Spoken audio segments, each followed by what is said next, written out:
wayyaa gaddaa uffatee teessee hin gaaddiini boo'ichi kee ni darbaa taasifamee baateeni wanta haaraa raawwachuuf ni dhufa waaqni kee dagaatamee hin hafu saaqama galmeen kee wayyaa gaddaa uffatee teessee hin gaaddiini boo'ichi kee ni darbaa taasifamee baateeni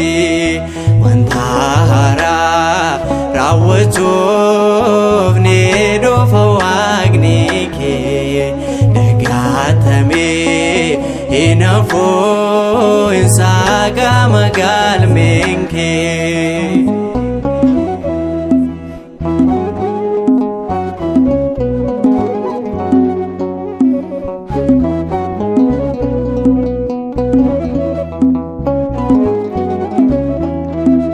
balbala mootii duraat gaanni battuu teessee boo'ichi meemmaan kee fuula kee kan balleesse barri gadda kee kuni ni darbanni baateeni wayyaa mootii uffattee ulseentaan mul'ifnaani wayyaa gaddaa uffatee teessee hin gaaddiini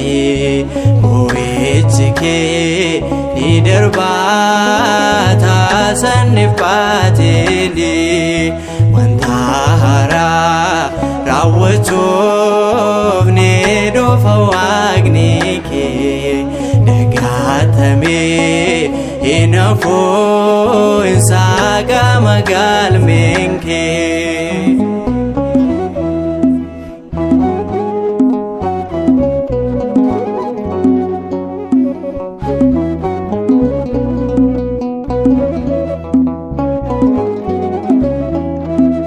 ati yaa Mardookiyoos baay'ee hin baatini kan si falmutu jira waaqayyoo guddaadha inni galmee keessa dhokatee hindoosiifni mul'isa murtoosa du'aa sana kan jireenya taasisa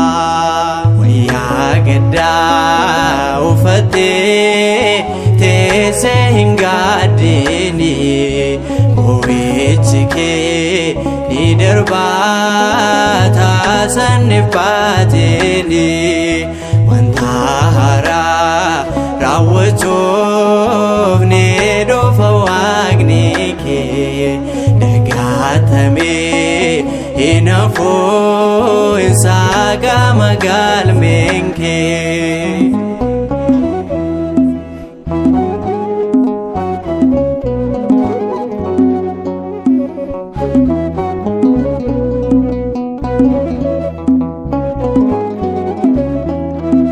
fannoo siif qopheessullee hamaan boolla siif gootee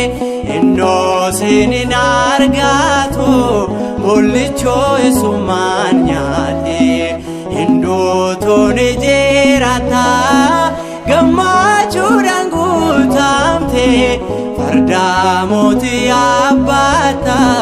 kabajaan itti ol baate wayyaa gaddaa uffatee teessee hin gaaddiini boo'ichi kee ni darbaa taasifamee baateeni wanta haaraa raawwachuuf ni dhufa waaqni kee dagaatamee hin hafu saaqama galmeen kee.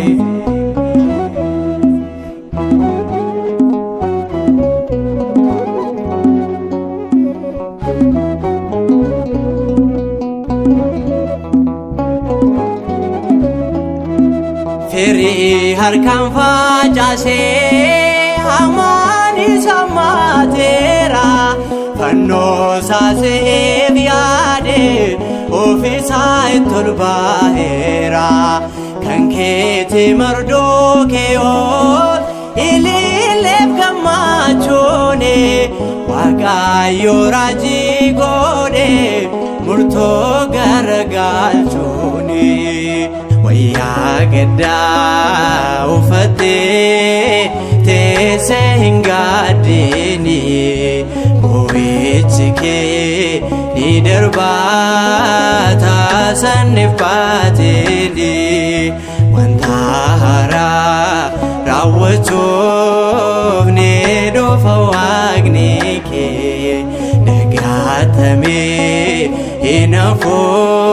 hin saaqama galmeen kee wayyaa gaddaa uffattee teessee hin gaaddini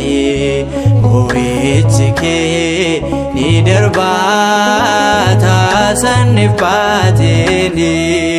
wanta haaraa raawwachuuf ni dhufa Waaqni kee dagaatamee hin hafu hin saaqama galmeen kee